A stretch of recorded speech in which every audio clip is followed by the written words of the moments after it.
प्रिय विद्यार्थियों, BCom part 1 business law. इसमें लास्ट टर्म पर अपन बात कर रहे थे प्रतिफल की, यानी कंसिडरेशन की। देखिए, प्रतिफल का अर्थ अपन ने समझा था, इसकी विशेषताओं का या जो इसमें वैधानिक बातें हैं अपन उसका अध्ययन कर रहे थे।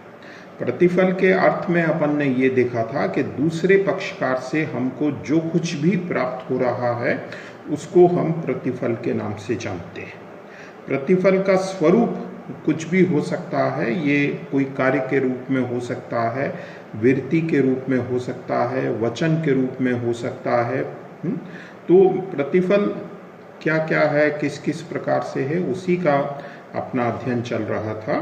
तो उसी के कंटिन्यूएशन में देखिए, इसमें एक महत्वपूर्ण बिंदु ये आता है कि प्रतिफल जो है वो अवैधानिक नहीं होना चाहिए, यानी अनलॉफुल कंसिडरेशन जो है उसको कॉन्ट्रैक्ट एक्ट अनुमति नहीं देता है, क्योंकि वैध अनुबंध के आवश्यक लक्षण भी यही स्पष्ट करते हैं कि वैधानिक प्रतिफल का होना जरूरी है। अब वैधानिक प्रतिफल क्या होता है, तो इसका सीधा सा मतलब ये है कि जो प्रतिफल अवैधानिक नहीं हो वो वैध है। तो अवैधानिक प्रतिफल क्या होता है या कब हो सकता है, कब हो जाता है वो, तो उसमें कॉन्ट्रैक्ट एक्ट में कुछ बातें बताई गई हैं, उन्हीं का आज अपन अध्ययन करेंगे। तो देखिए, कॉन्ट्रैक्ट एक्ट ये कहता है कि 5-7 कंडीशंस, अवस्थाएं ऐसी हैं जब किसी ठहराव का प्रतिफल जो है वो अवैधानिक हो जाता है। तो उसमें जैसे पहला बताया गया है कि राजनियम द्वारा वर्जित। राजनियम द्वारा वर्जित से मतलब है कि अगर कानून ने किसी भी कार्य को वर्जित कार्य बता रखा है और आप उस कार्य को करने के संबंध में कोई ठहराव कर रहे हैं, तो वो वर्जित कार्य से संबंधित होने की वजह से जो है हम उसको अनुमति, इजाजत नहीं दे सकते। जैसे उदाहरण के तौर पर अपन बात करें तो किराया अधिनियम। किराया अधिनियम ये कहता है कि किराया अधिनियम में किराएदार और मकान मालिक, उनके संबंधों के बारे में बात की गई है। तो किराया अधिनियम जो है वो ये कहता है कि अगर कोई भी किराएदार एक निश्चित धनराशि लेकर, पैसा लेकर मकान खाली करता है तो हम उसको अनुमति, इजाजत नहीं दे सकते। यानी पैसा लेकर मकान खाली करना यह किराया अधिनियम में वर्जित कार्य स्पष्ट किया गया है। तो इसका मतलब ये हुआ कि यदि आपने कोई इस प्रकार का ठहराव कर दिया जिसमें एक किराएदार जो है वो एक निश्चित धनराशि लेकर मकान खाली करने के लिए सहमत होता है, तैयार होता है, तो हम उसको अवैधानिक प्रतिफल वाला ठहराव मानेंगे। यानी किसी भी अधिनियम में, किसी भी एक्ट में अगर किसी कार्य को वर्जित कार्य बताया गया है, उसका कॉन्ट्रैक्ट एक्ट से लेन देन नहीं है, लेकिन किसी भी अधिनियम में अगर किसी कार्य को वर्जित कार्य बताया है और आप उसको करने के संबंध में कोई ठहराव कर रहे हैं, तो वो अवैधानिक प्रतिफल की श्रेणी में आएगा। इसी तरह से इसमें दूसरा बताया गया है कि यदि हम उस ठहराव को अनुमति दे दें, परमिशन दे दें, तो वो किसी राजनियम की व्यवस्था को निष्फल कर सकता हो। निष्फल करने से मतलब है कि इनइफेक्टिव कर सकता हो, उसको बेकार कर सकता हो, उसको अप्रभावी कर सकता हो। यानी जो ठहराव हो रहा है उस ठहराव की प्रकृति ऐसी है कि जो किसी राजनियम के विपरीत जा रही है, या राजनियम में जो व्यवस्थाएं की गई हैं उन व्यवस्थाओं के वो विपरीत बात बता रहा हो। जैसे हिंदू लॉ की अपन बात करें तो देखिए, हिंदू लॉ में ये व्यवस्था है कि जब एक लड़का और एक लड़की की शादी हो जाती है तो उसके पश्चात जो है वो लड़की लड़के के साथ लड़के के घर रहेगी। लेकिन लड़का और लड़की आपस में दोनों ये इस बात पर सहमत होते हैं कि शादी के पश्चात लड़का जो है वो लड़की के घर पर ही रहेगा। तो इसको हिंदू लॉ जो है वो परमिट नहीं कर रहा है। तो देखिए, अगर दोनों इस बात पर सहमत होते हैं कि शादी के पश्चात जो है वो लड़का लड़की के घर पर ही रहेगा, तो हिंदू लॉ के अगेंस्ट ये बात जा रही है। तो इस कंसीडरेशन के आधार पर भी अगर कोई ठहराव किया गया है तो उसको हम अनुमति इजाजत नहीं दे सकते हैं। तो पहले में तो स्पष्ट बताए, ये जो अभी अपन ने पहला पॉइंट पढ़ा उसमें तो ये बताया गया है कि ये वर्जित काम है, ये आप नहीं कर सकते हैं। और ये जो दूसरा पॉइंट अभी अपन ने देखा उसमें ये कहा गया है कि ये कोई किसी अधिनियम में वर्जित तो नहीं बताया गया है, लेकिन जो उस अधिनियम की व्यवस्था है उस व्यवस्था के ये विपरीत है, तो विपरीत होने की वजह से इसका जो प्रतिफल है वो अवैधानिक माना जाता है।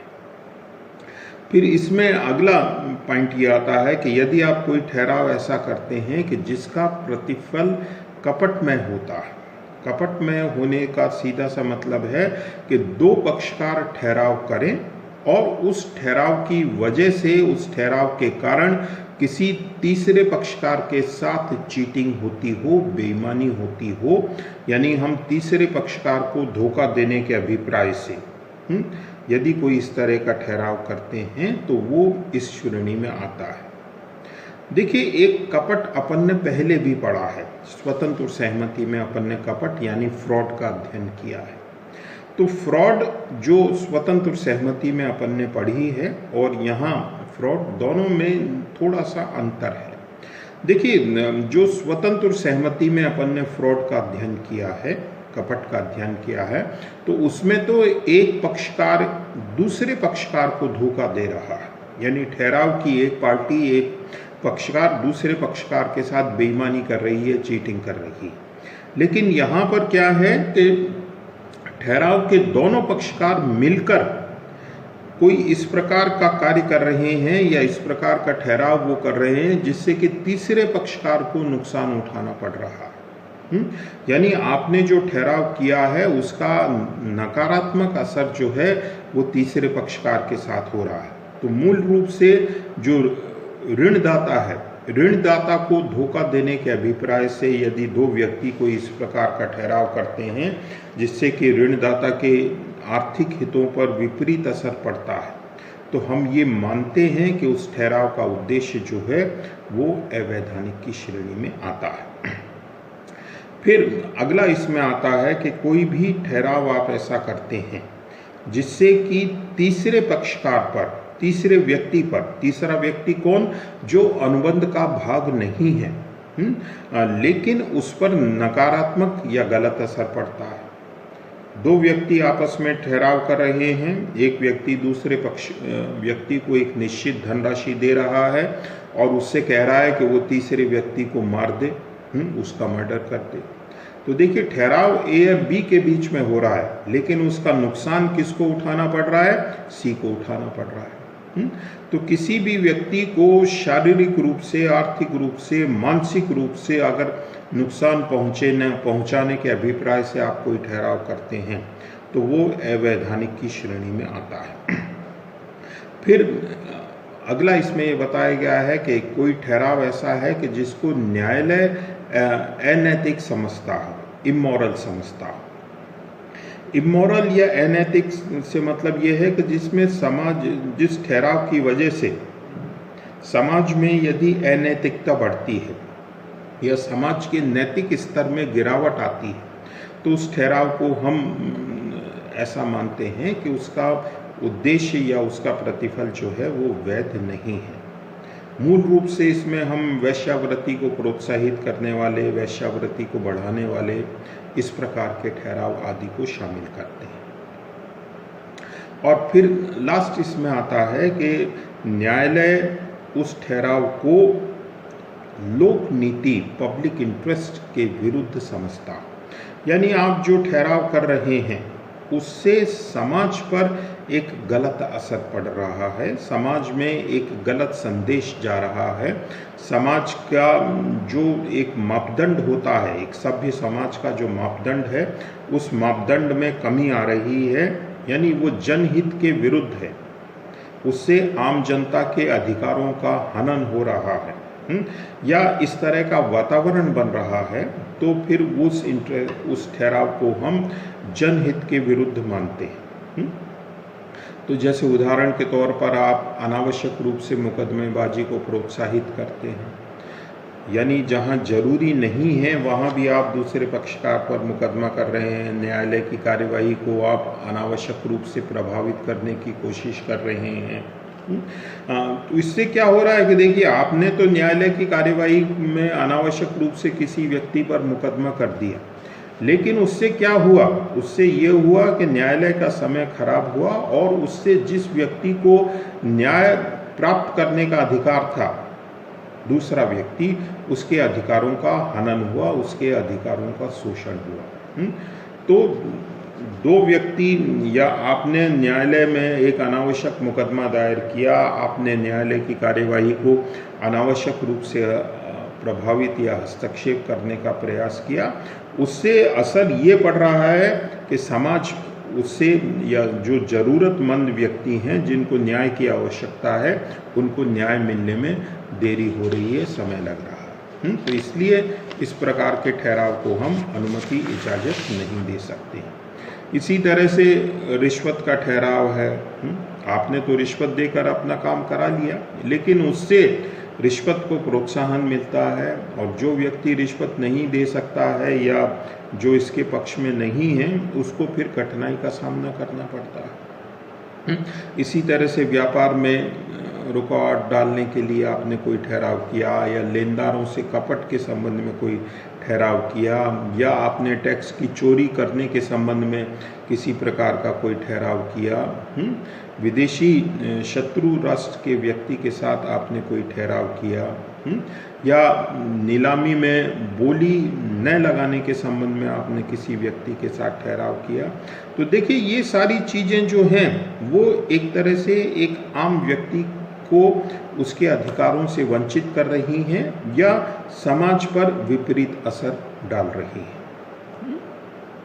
आपको कोई उपाधि मिली है, पदवी मिली है, कोई प्राइस मिली है, आप उसको बेचते हैं, या नौकरी दिलाने के संबंध में आप किसी व्यक्ति के साथ कोई ठहराव आदि करते हैं।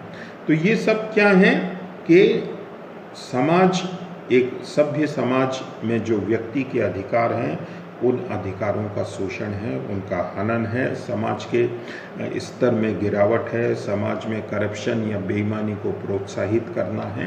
तो ये सारे जो ठहराव होते हैं वो लोक नीति के विरुद्ध माने जाते हैं, और इन ठहरावों को हम अनुमति, इजाज़त नहीं दे सकते। तो ये 5-7 प्रकार के ठहराव बताए गए हैं जिनका वैधानिक प्रतिफल नहीं होता है, यानी अवैधानिक प्रतिफल हो जाता है, और अवैधानिक प्रतिफल की अवस्था में हम उस ठहराव को अनुमति, इजाज़त नहीं दे सकते।